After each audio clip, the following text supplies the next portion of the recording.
It's Craig. It's Craig. Welcome back to another episode of this here podcast. Craig. That's a new theme song. Great job. Thanks. That was on the spot. That's so much pink. So how's it going, boys? It's going well. It's been a whole 2 weeks since we talked. How's it going? Well, in this format. Yeah. That's what I mean. In this format. You fucking liar. Wait, it has been 2 weeks. We didn't play D&D at all last week, right? Yeah, that's true. I guess I haven't talked to Joe since then, but I've talked to Eric. So here we go. It's the first time in 2 weeks. So you're half right. Yeah. You can't take a full victory for that. I can take. Well, you know what? You can only raise one hand. I saw two.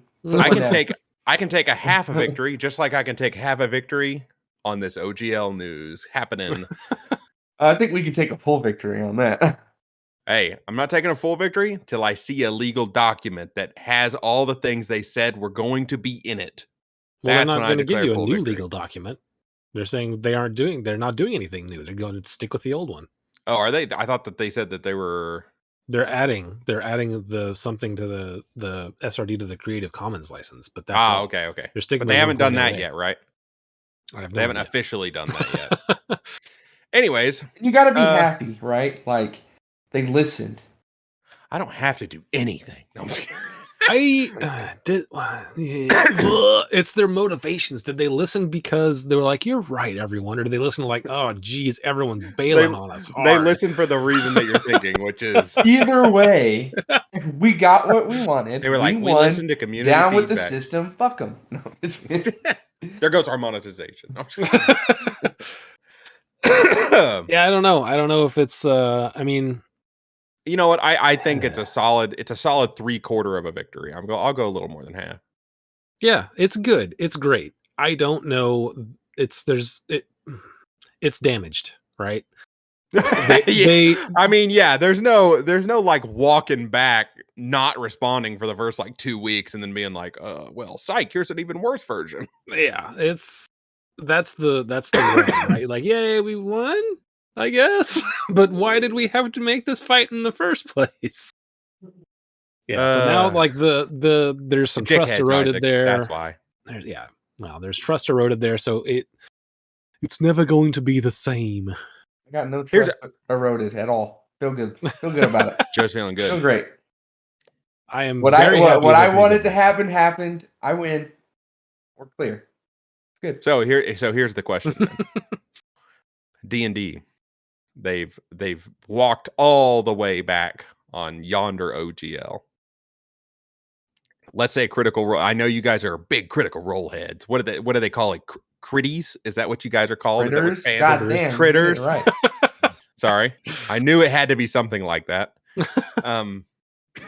You guys are such big critters. If they came out with their own RPG system, are you switching? I would have to see it played first. Like if they play it and I understand, I get a good strong grasp of it, like I do 5e rules, and I like it. Maybe. Fucking hypocrites. No. What? I was pitching. They're going to start playing Pathfinder. I hope they should switch to Pathfinder. Eric, I already told you. I know. If Critical Role start playing something else. I know you. I might switch to that. This was a question for Isaac, not for you. Yeah, if they start playing something else and I like it, that's who I watch play. That's what got me into D&D. If they got me into another game, hell yeah. I am 100% the same as Joe's statement there. That is the reason I started playing D&D. Like I played maybe once or twice before that, but I had no idea what I was doing. And I was like, yeah, this is great. And then I saw them play, and I was like, oh, you can it's more than just a video game that's slow. You can actually role play. That's awesome. That does sound like fun. You know what's funny is I don't really have anything else to say about the OGL, and what you just said segues very nicely into our main-ish topic. It's exactly what I wanted to do. Yeah, I bet I could pretend. Yeah. Which is player attention, I think that's going to be our main topic for tonight. All right. Have you guys have any thoughts about player attention during opening statements? I'm going to say specifically for online D&D play. Okay, you just look at opening thoughts. I obviously some people are going to have, different people have different attention spans, and different people have different things that they will pay attention to. When I am playing, I don't think I have a hard time paying attention, even if I'm not the main focus of what's happening. Let me maybe rephrase the question. How do you manage? I'm going to say this in a really corporate way here. How do you manage the attention economy, both as a player and as a DM? Okay. So as a player, I really try. I know that I occasionally will make a joke when I am not in that aspect of the game. And especially if it's not funny, I feel bad about it. If it is funny, I feel a little bit bad, but it's okay. No, you don't have to feel bad. I feel like I do that a lot, but I try not to involve myself if it doesn't involve my character. I try to observe. Okay, but you're observing. Yeah. Okay.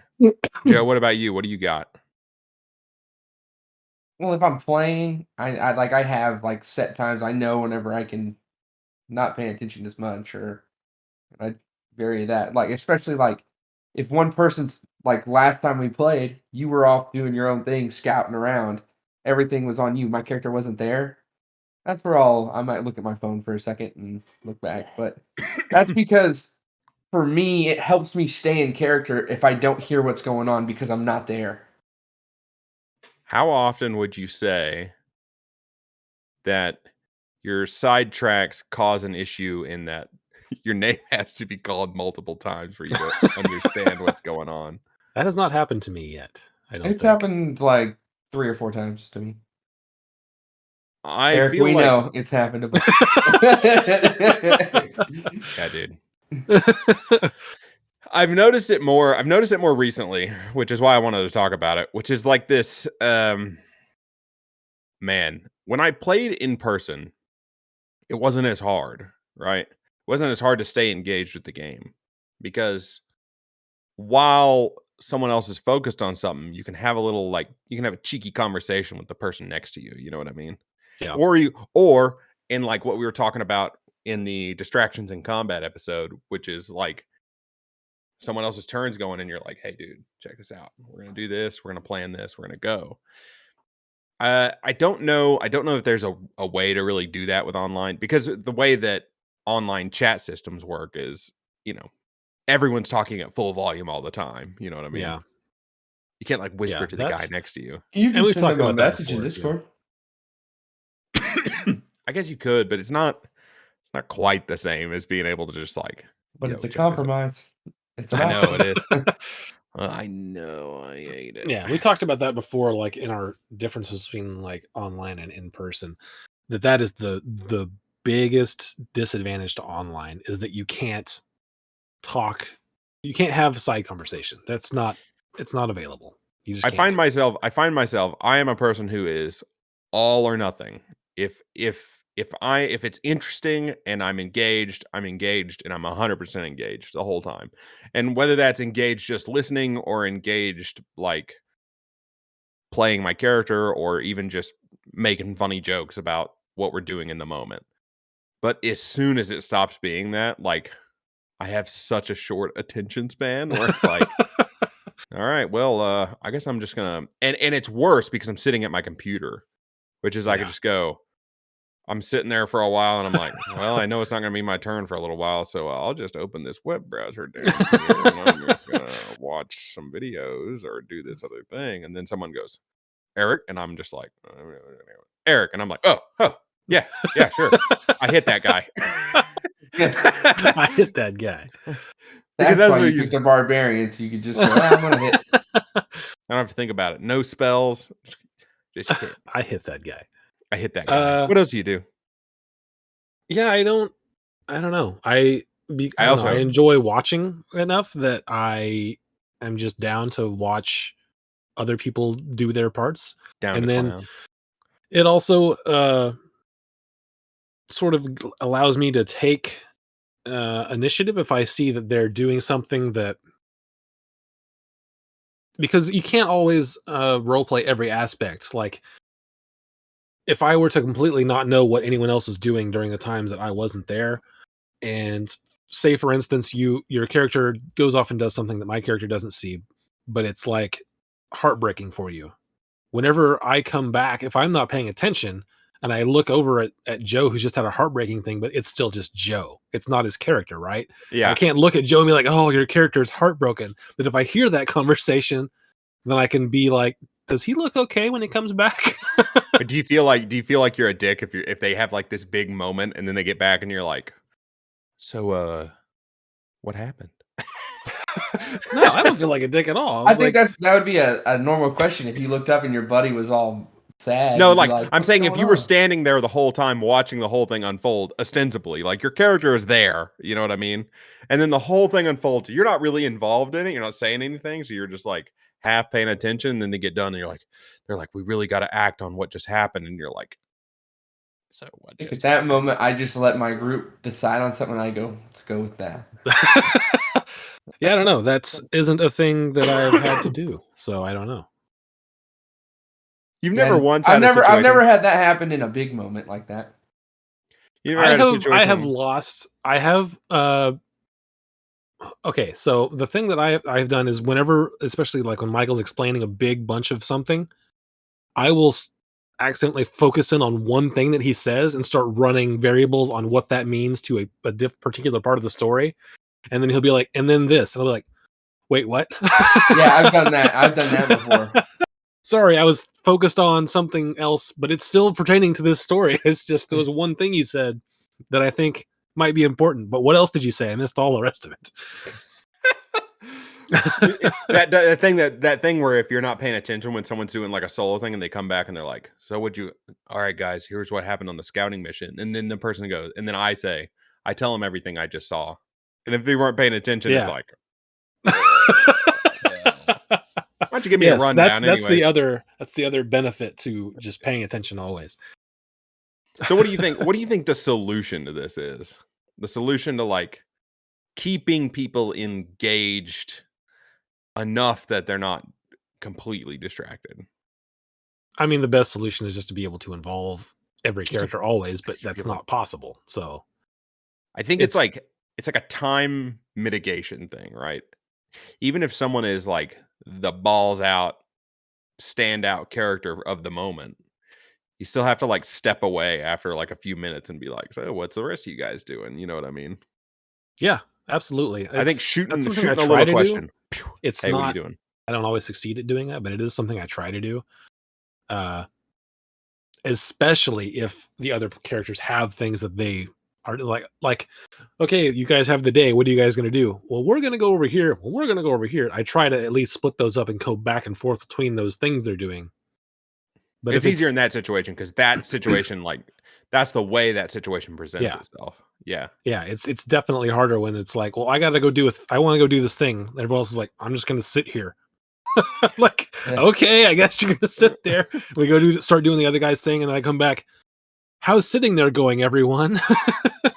Like, it's going great. Do you want to start a fire? Back to over here. Tell me how you gather that wood. How you gathering that wood right there? And he goes, I chop it. How you chop it though? You chopping it vertically? You chopping it horizontally? Let me roll an athletics check to see how much wood you get. Yeah, chopping it with your dagger. He's chopping it with your axe.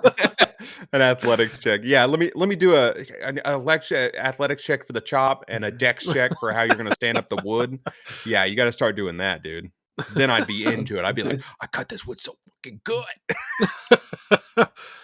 That was part of the thing that whenever I asked you guys what your sort of hobby was, like, and you did the pipe making.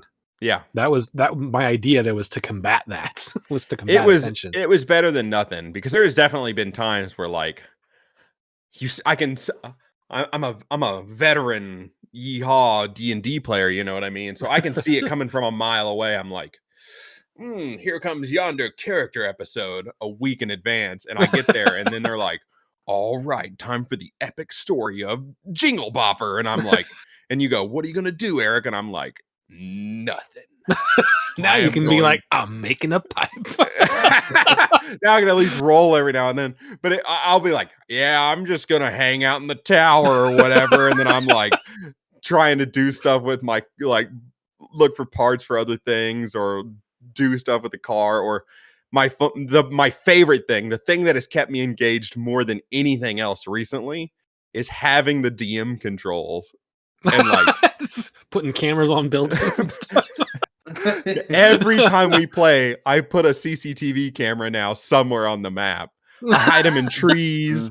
I like place them all over the place. That's what's recording us the whole time. There's really just cameras everywhere recording us. Yeah. It's like the Truman Show, but for D&D. Yeah, I'm like hiding stuff on the map. On the stream, you could like blink back and forth like you're switching cameras. I know they need that in that game, like a camera function where you can place multiple cameras. So you can have like an A/B camera for when the characters are talking. That'd be amazing. You get a close up on somebody, and yeah, you get a close up on their mini, and then when they're talking, and then when it goes to the other person, you hit a quick swap to the B camera, and it flips sides, and it's to the other person.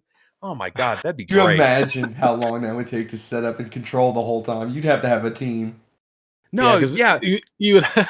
This is the best part. To the character, the mini, and not to the map. Because like you have it all set up, and then someone moves their mini, and you go camera B, and there's just nothing there. That's the best part. That's the best. That's the best part. You give someone DM control. If I could control the camera while someone else DM'd, and I could like set up the maps and do that, I would love that. That would be great. I look forward to like, hey, we're gonna be going to this zone, and I don't have it built. Can you whip that up real quick? And I'm like, yes, I can. I love this. I wanna do this. I want to be like a sysadmin for Tailspire. I'm working the back end while other people are doing, Well, okay, well, let me ask you this then. If a player loses attention, do you think that is do you think it's a problem? And if so, how big a problem do you think it is? It depends on the situation. Oh God. It depends on the situation greatly.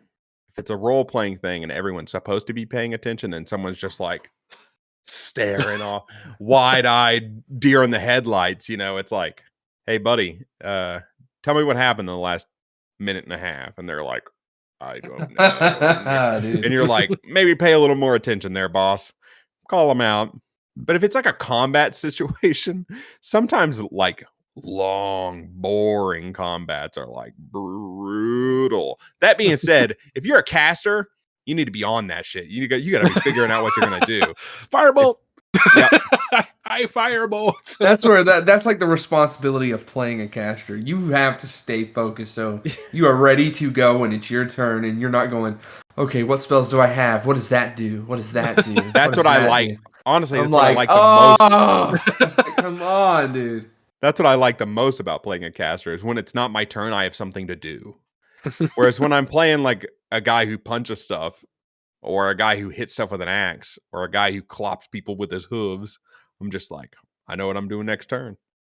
I don't even need to know what happens because I'm going to stand right here and then I'm going to hit something. And oh man, it's so easy for me to get distracted in those moments. I can stay focused on a combat, an uninteresting combat for about 4 rounds before I'm just like, and I'm clocking out. It's like, especially if you're a melee character, it's just like, I'm up on the guy. Yep, I'm gonna hit him. Let me ask you this: what makes a more interesting combat? Because I know, like, it doesn't enemy movement matter. Yeah, I agree with that. Enemy movement and not focusing in on one person. That happens a lot. Whereas the people that are up on the enemy, the enemies just stand there and swing. Combat, yeah. And they're not bouncing around to everyone else. Combat in D&D is very static. It's not very dynamic. if you have 5 people fighting one person, right? They're not just standing in a circle around you, wailing on you. Ostensibly, you're hitting them and you're dodging and you're moving around, right? And Yeah. especially if there's other threats, it can feel like a slog when you're just standing still, getting waylaid for 5, 10 rounds or whatever, and everyone else is just like standing around, and the enemies never try to go for anyone else, or you get surrounded and you're just stuck.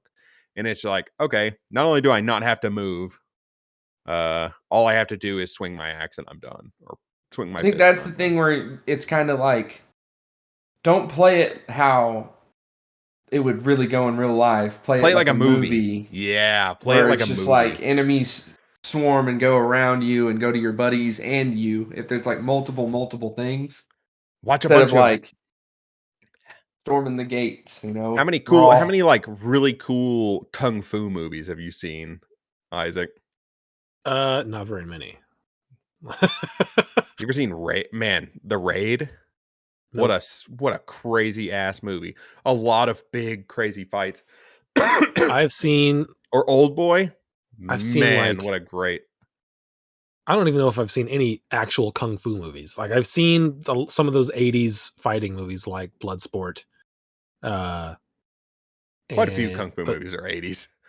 I've seen Shaolin Ip Soccer. Man. Oh, Ip Ip Man Man? will probably be the most one that I've the most kung fu-ish Okay, movie I've seen. so you've only seen the first one though, right? I think Yeah. that karate scene's in the second one. So there is no scenes in the first one where he fights a ton of people. No, he does that in the first Yeah. one. Does he? It's the Yeah. karate, the Japanese dude. Okay, yeah, okay. That scene when he's fighting all those karate guys, that's an awesome dynamic fighting situation. It's just that in D&D rules specifically kind of are geared to make that hard because of tax of opportunity, because no one wants to let themselves get hit for free, and the DM doesn't want their monsters to take a free hit for nothing. I think that's where you kind of got to be like, okay, I'll just take it to make the combat more interesting. Have a move. It's Yeah, brutal though. Like if you're in the range of 5 monsters and you're like, well, I'd like to move and do something cool and dynamic, but I pull away, I'm going to get hit by 5 people. As soon as you're in a situation where you're in contact with more than 2 Well, as a player, creatures, you're trying to survive. So, yeah, of course, you're going to play to not die and you don't want to get hit. But as a DM, you're not playing to kill your party. You're playing to have a very difficult fight that's fun for everyone. yeah. Yeah. I would like to be able to have more freedom of movement as well. Yeah, I do want to talk a little bit about attacks of opportunity because I feel like that is a big hurdle to attention span, because it definitely stagnates things. So attacks of opportunity, I feel like you can, if you're fighting enemies that have more than one attack, and you can run to something that is behind another potential target, then it can be worth it to take that attack of opportunity. Especially if you're surrounded. Because if you're surrounded by 5 things that all take 2 attacks, they're all going to hit you next turn. That's 10 attacks. But you can run away and get behind something that's going to divert their focus, then that's 5 attacks instead of 10. Right? Yeah, that's true. It just depends on how hard things are hitting. Yeah. But having said that, do you think there is a better way to deal with attacks of opportunity? Because I like attacks of opportunity for players. I think it's really cool, and I think that if you give it to players and not monsters, then it feels more balanced. It feels more balanced for players, because if you're surrounded by 4 or 5 people and they all move away, you're only going to hit one of them. Yeah. If you're moving away from 5 monsters, you're going to get hit 5 times. And if you can't take the damage, like if you're only going to survive one more round, running's not saving you, right? You're not going to run. Most of the time, you can't run further than they can run in a round. So that's where you have to waste your round, disengage. Yeah, you have to waste to disengage or something. But even then, if you go, I can't survive another round, disengage, run 30 feet, They catch you, kill They're you. just going to catch you next round. Yeah, you definitely got to have something else that can take their attention. It's going to be an endless cycle of that. But that's the reason there's no That's whereas dynamics in a like in fight. DMing, even this would be maybe even realistic too, in the sense of you see you've surrounded this guy and you start crushing him, and he goes to run away. He's running away. There's other people still trying to fight you. You think you'd go after the people that are fighting, not running. And also, I could see a rule that like we used to do a sparring style called shark bait, and it would be one Ooh-ha-ha. person in the middle, and there'd be one person in the middle, and you'd have like 4 or 5 opponents all fighting you at the same time. Realistically, they can't all hit you at the same time. If you're playing the fight if you're doing the fight in a smart way, which in a fight like that, the smart thing to do, if you're not just legging it, let's say you have to fight these people, the smart thing to do is always keep someone in between you and the other people. But the reason that doesn't work in D&D is because everyone moves 30 feet around. You can't get away. Even if you get someone in between you and them, at best, you're buying yourself not even a full round, right? So if you had a system of like, you've got 4 guys all in the front of you, maybe only the flanks, the diagonals of your square can take the reactions, or maybe the one directly parallel to your square, like in a plus pattern, can take reactions against you, and the diagonal characters are the ones that couldn't get in, because if that guy in the middle were to come in and take a full hit as you run away, he would be blocking the 2 diagonal players from doing that. Okay. I just thought of another way you can run away more effectively. You ready for this? All right, hit me. Especially if you're a martial class, which you're not always going to want to run away, but if you are especially like one-on-one, Yeah. you could use an attack to knock down instead of do damage and then run, But they get an attack of opportunity from prone, don't they, still? which would be at disadvantage, and then they wouldn't be able to catch you because they got to spend half their movement getting up. Yeah, you gotta sweep the legs, dude. There you go. Sweep the Sweep the leg, legs and run walk away. away. But that only That's works how in you do it. 1v1s, and the dynamics aren't a problem in a 1v1, right? Yeah. You could totally you can almost always take one hit. You're like, you know what? I'll reposition and I'll take that. And if it's only one guy, I don't need to take the attack of opportunity because I can stay within his range the whole time and go all the way around him, right? Yeah. So if I need to reposition for like a flank or just to be in a better spot, it's not as bad because when there's a row of people on both sides of me, where do you go? I can't go through their square.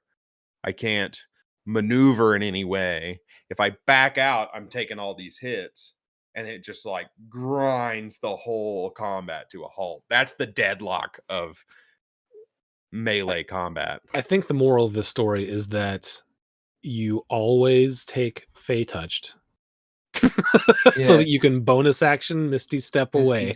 Step. Well, that's what they need. Every class needs Misty Step. Every class needs and the ability to use it multiple times a day.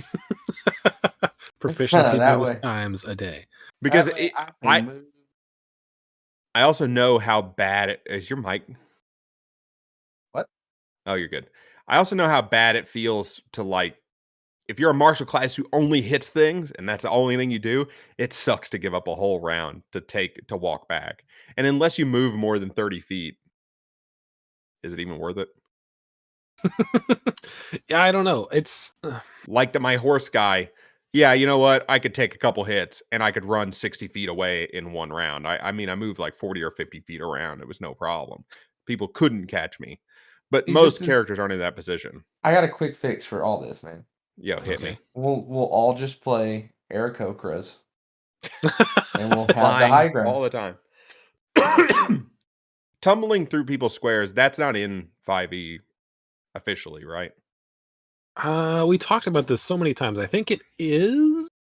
No, I think you cannot go through an enemy square, I think is what it is. Okay. Yeah. I think that the reaction thing I talked about earlier is one potential solution. Another potential solution is allowing to, like, if you can kick them to the ground, you should be able to step over them. If you want to go through them while they're standing, you can tumble through. Especially if you're like a monk. What's stopping you from just doing some crazy flip where you grab their shoulders as you go over and you do like a cartwheel kick over their head or something? You know what I mean?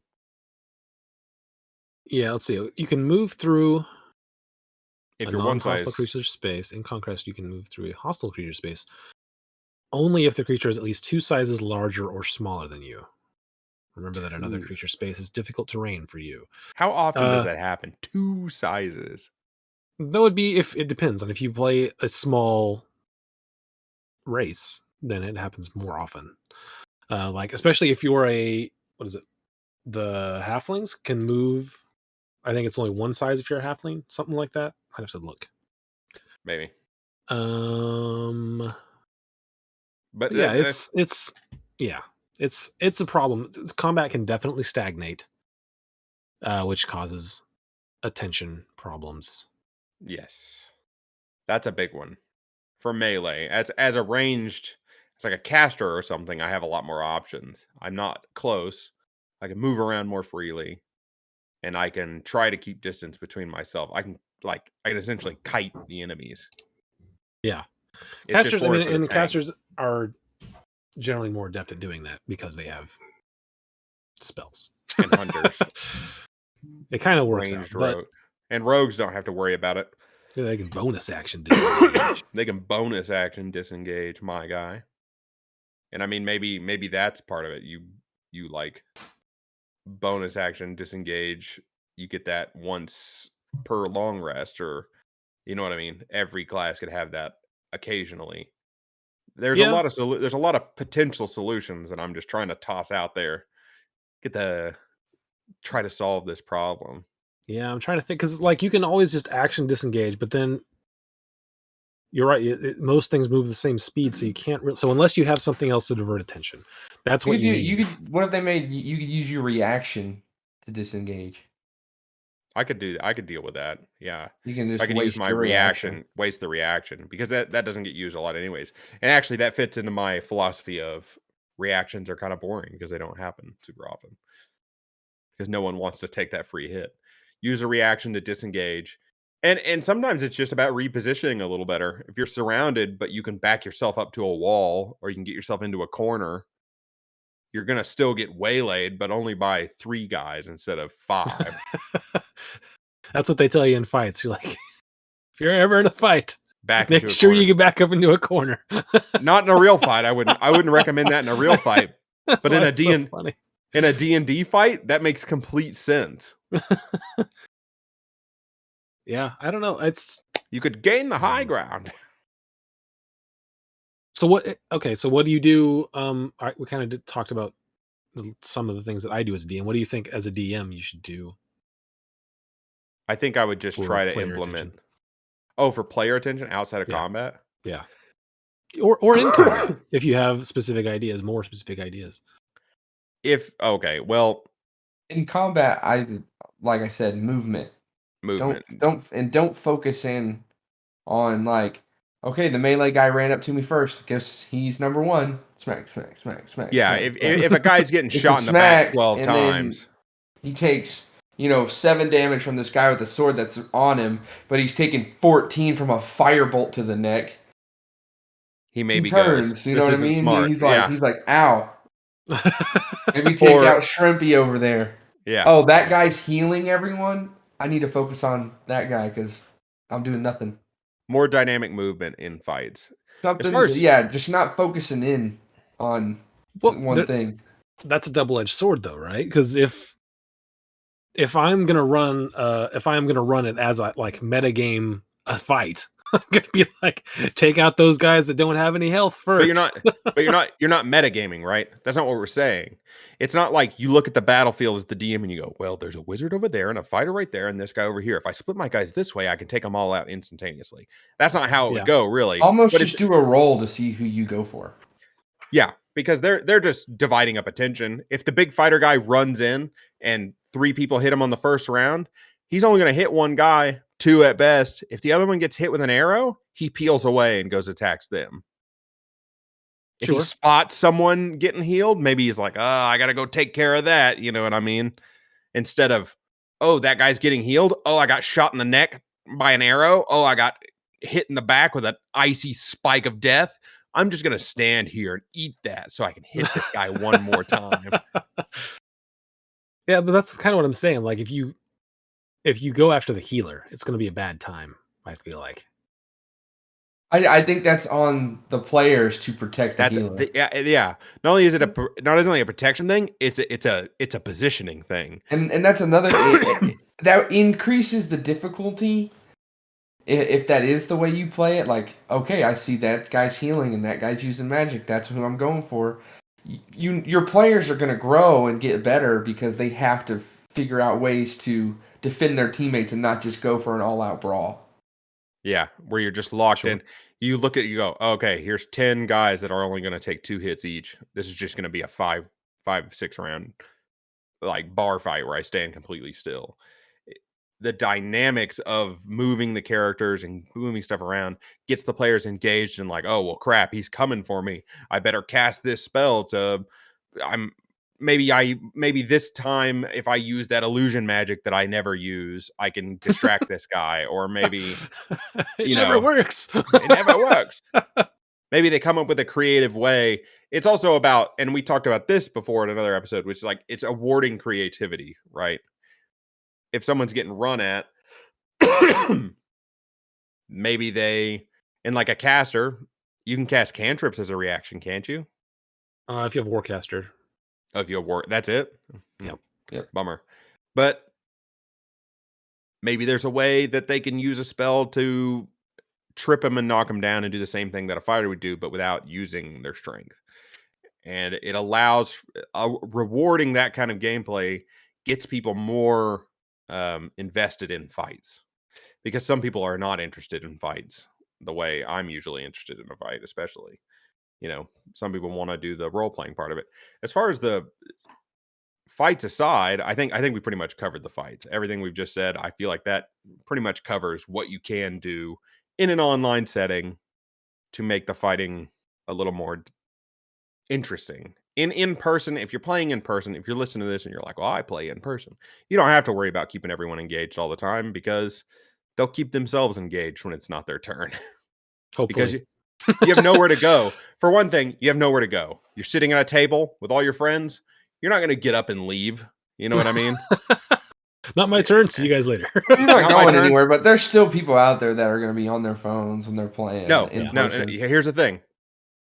No phones at the table. Eric, didn't your DM at your in-person game ask you not to get on your phone? When I first started playing, there was a no phone policy. But then you had your phone and you were on it. I did get on it occasionally, but not that often. That's what I'm saying, dude. That was during the story stuff. We didn't role play at all. Into that argument. We're not. We didn't role play at all. So there was a lot of like weird exposition dumping going on. As far as the story side of it, that's easy. It just has to be an engaging story. I mean, like, easy solution, hard to execute. I don't know. What's engaging for one person? It doesn't have to like be like crazy interesting, but I feel like no, you're right. Excitement in the DM. If you are excited about telling the story and you're livening it up a little bit, you're gonna get more engagement. Yeah. That's a big thing. Obviously, like if you have a very interesting story, of course that adds tremendous. That helps a lot. I was so engaged. But also, like, giving your players opportunities to come out of their shell a little bit, like forcing them to, like, maybe even if it's 2 or 3 words, but like this person has to talk to this guy. This guy is engaged with this guy. Other people are talking. No, shush, you can't. It's this guy. Yeah. He's talking to him. You have to. Yeah, I feel like sometimes you have to force people into situations where they have to talk and engage with the story. And in those moments, like whenever David's trying to role play, I think those are moments where everybody's paying attention. Either one, because it's kind of funny because he's trying to get better at it, but and not funny in like a ha ha ha laugh at him, but it's just the situations. But also, it's just it's interesting. Like it's those moments where it feels like everyone's paying attention when David's trying to role play, because and that's what you need to do. That helps them grow, and that's the thing. Everybody likes seeing you grow. David, yeah, and like Francisco as well. It's because we have a lot of situations where there's always an out. You know what I mean? This guy comes to talk to you. You should go talk to him instead. You know what I mean? Or if there's a pause, and no one's around, someone goes, I walk over there and I say, hey, well, hello, stranger. Let me take over this conversation for you because you look like you're struggling. You need to let him struggle. Yep. Or another thing to do. That's double-edged as well. Another thing to do. Or you have to like pick your moments as a DM. Yeah, you have to pick your moments. But the other thing to do is intense moments and stuff. Let them try and work it out. Yeah. The other thing to do is, well, sorry, I wanna do this first, which is if they are stuck, it is on the DM to try to either realize that it's not going anywhere and end it, or push even a little harder. Like, this is exactly what I want you to say, boy. You know what I mean? The character can say that. Yeah, I'm looking for this specifically. And they're like, oh, okay. You know what I mean? If they don't know what to say, you got to throw them a bone. Another thing to do is, if that's not working, is to like pull them aside in like a one-on-one and be like, listen, you got to try to engage a little bit. Because it's not, sometimes it can be a bummer for everyone if half the group just sits around and does nothing. You know what I mean? That can make the game feel slow as well. If no one's engaging with the story, but like two people, then what's the point of everyone else being there? They're just like standing in the background with their arms crossed going. Why Eric's not allowed to be a bard again. Can't wait till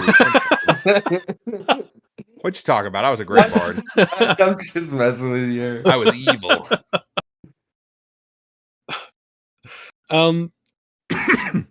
Yeah, and it also comes back to like you have to like DMs have to figure out what their players like about D&D. Like some people don't like RP at all. They're like, I'm in it for the combat. But I think that there's quite a few people who, like, I used to not like RP at all either. I just wanted to combat because that's all I did.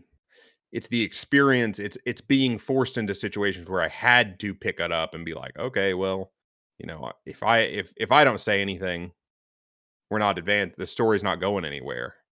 And those kind of situations. In particular, that's a day zero. Let's talk about how we want this to go. Do you guys want to role play or combat? Figure that out beforehand. And if you decide that you're going to focus on role playing and try to build that up, you have to make your players try. Yeah. Fail till you succeed. Just give it a go. A lot of things, is people are just timid. If you have someone in your group who's timid, it's going to be hard. And sometimes it's not even timidness. It's like, I don't want to look like a moron, so I'm not going to talk like an idiot for 20 minutes. That's like, it's like school all over again where a teacher's like, you're going to give me this answer. And it's like, hey, you in the back. By doing that, if you establish that you're going for a role play campaign, and your players aren't role-playing, you have a couple, you have to do that so everybody will eventually get to the point where like, okay, this is cool, I like doing this. And if they don't like doing it, then that's when they need to go, I don't think this is the campaign for me. What if they enjoy it though? Anyway, what if they enjoy not being engaged in the RP at all? Then have a sit down with everybody and be like, he loves being here. He'll be kind of a background character. Not so much as a background character, it's just like he's taking a back seat. He's in the part, he's forward. Second half. We were just talking about this. Where he's like, he's there to help you guys. Yeah, I mean, I guess it certainly feels weird though. But I mean, especially it's not nearly as big a deal. I feel like if you're not presenting it, if you're not streaming it, right? Because it's not, it doesn't have to be as sort of paced if it's not a streamed thing. If it's just your home game, you can take as long as you want. That's fine. Whatever. But even in a home game that's not being streamed, you still want to pace. You still want to keep a pace. Oh, sure. Otherwise, because I've had plenty of times where it's like, oh, we're 5 weeks into this and we've barely done anything because every night we're just dicking off for the whole time. You know what I mean? Nothing ever gets done. It's just a DM sitting there going, and then you go into a room, and this room looks like it's made out of marble, and everyone's just like, and then goblins attack, and everyone's like, okay, here we go.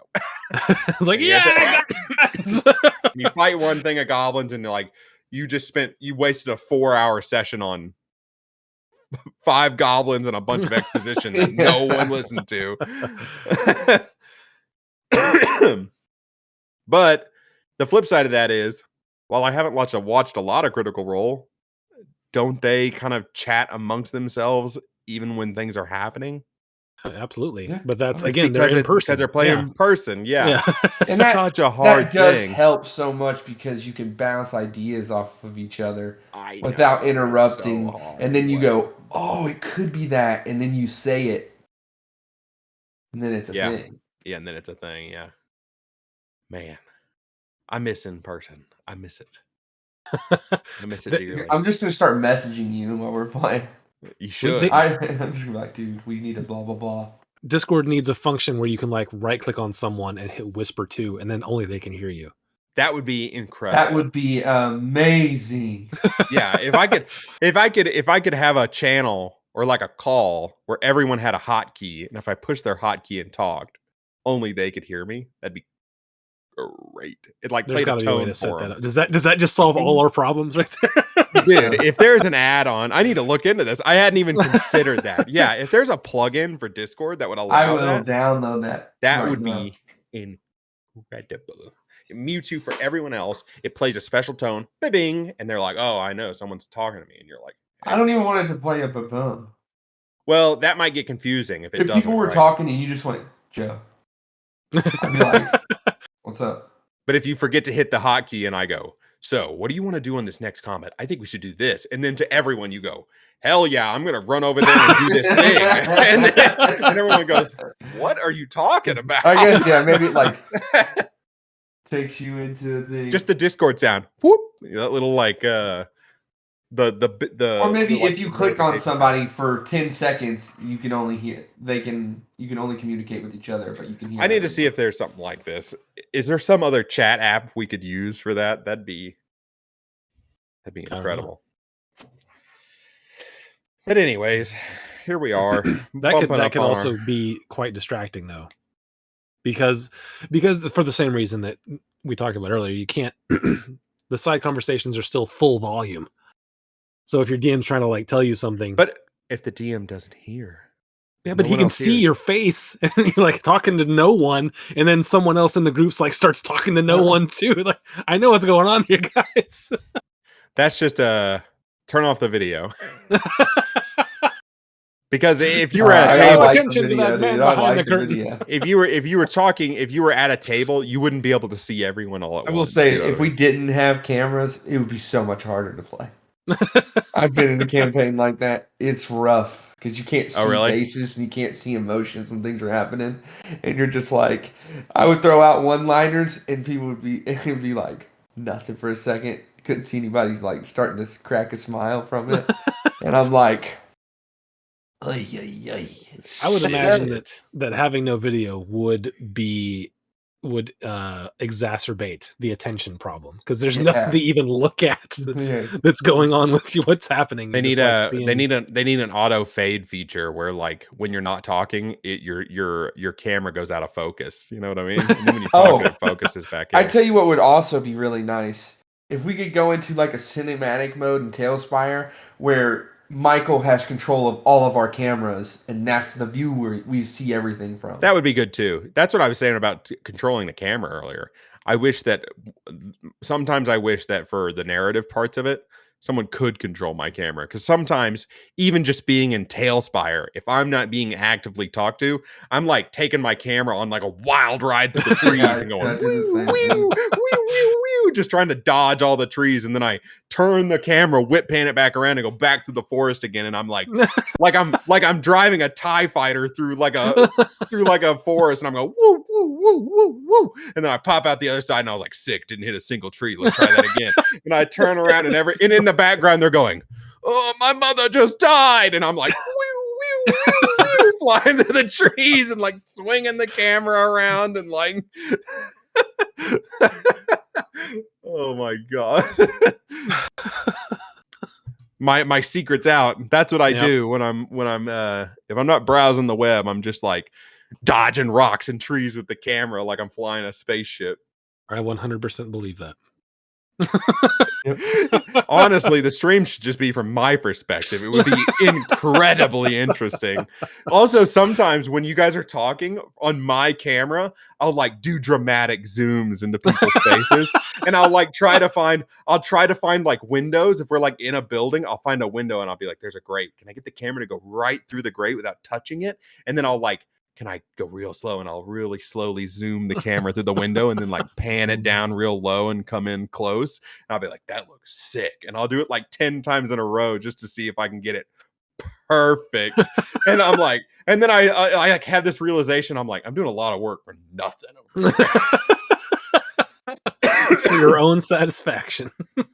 And like having control of the weather effects and like the lighting, I love it. I'm like, I can make this look sick. And then when I get so disappointed when Michael's like, could you turn the light up a little? No, it looks great. This is my artistic vision. The lighting is perfect. This is exactly what you described. I spent 5 minutes messing with these settings to make it look exactly like what you said. Now, what's going on in the story? What's going on in the story? Yeah. There was a time a while back where you guys were talking and I wasn't involved, and I think it was somebody made an offhanded comment about how the walls inside the fort we were at didn't have like palisades for people to stand on, and I built the entire palisade while you guys were like talking, and I was like, I'm just gonna add this, and I went and built the whole thing and added staircases and ladders and placed guys and put torches on all the corners so that it looked good at night. And then like someone was like, all right, so what are we doing? And I was like, whatever you guys want to do. You bastard. You bastard. I'm outing myself right now. Tailspire is a distraction for me sometimes. Well, to be fair, I think that it's a better distraction than an internet tab. So, oh, you think? Yeah, because at least you're looking at the setting. Yeah, I could sit there, and you're not watching a video. You're really not hearing us. I'm watching this fucking video right now. I got the volume. Listen. What's going on in D&D? Oh, okay. Could you guys shut up? This is interesting. This is a good video, dude. I need to pay attention. I usually turn the volume down real low so that they're like the people in the video are basically whispering. That way I'm like, well, that is a cool fact about this country. And then someone goes, Eric, and I'm like, hello. Yeah, yes, that's me. Hello and welcome. I was paying attention the whole time, and I hit pause on my video. Whack.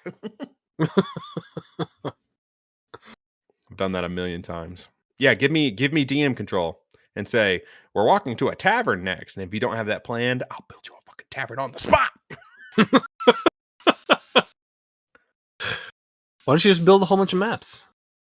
It's not as fun when I'm just sitting there by myself. Like I get like bored really easy. I see. Like if I'm just sitting there, just like, oh, building a tavern.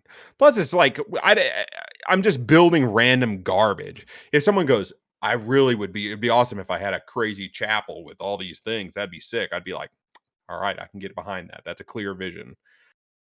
That's like when someone goes, when you're an artist and you make stuff, you make furniture, you make art, you make anything, and someone goes, I want it to be cool. And you're like, dude, what is cool to you? Cool to you is not what's cool to me, probably.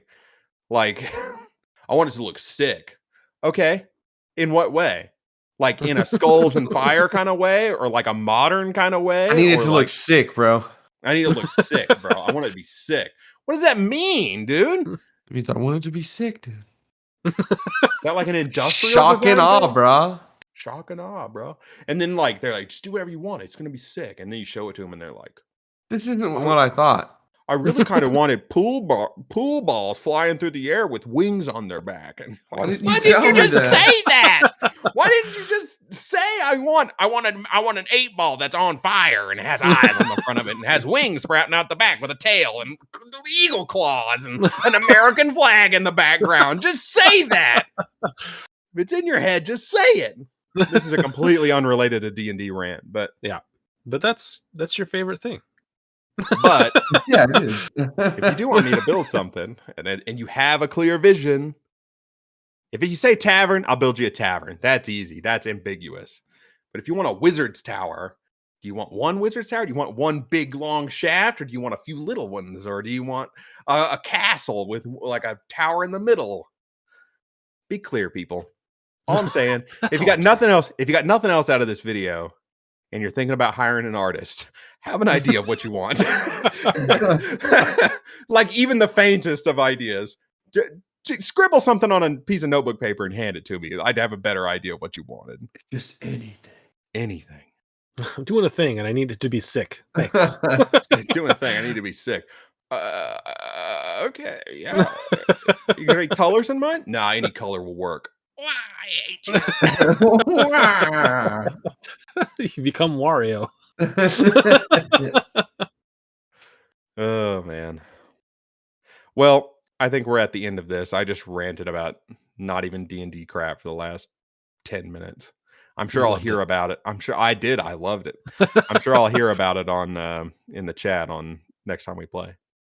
Anyways, I got a cough to death. Oh shit. Anyways, I'm not even cut that out. Fuck you. Okay. All right. Enjoy that coughing, boys. All right. Bye. Fuck out of here, Craig.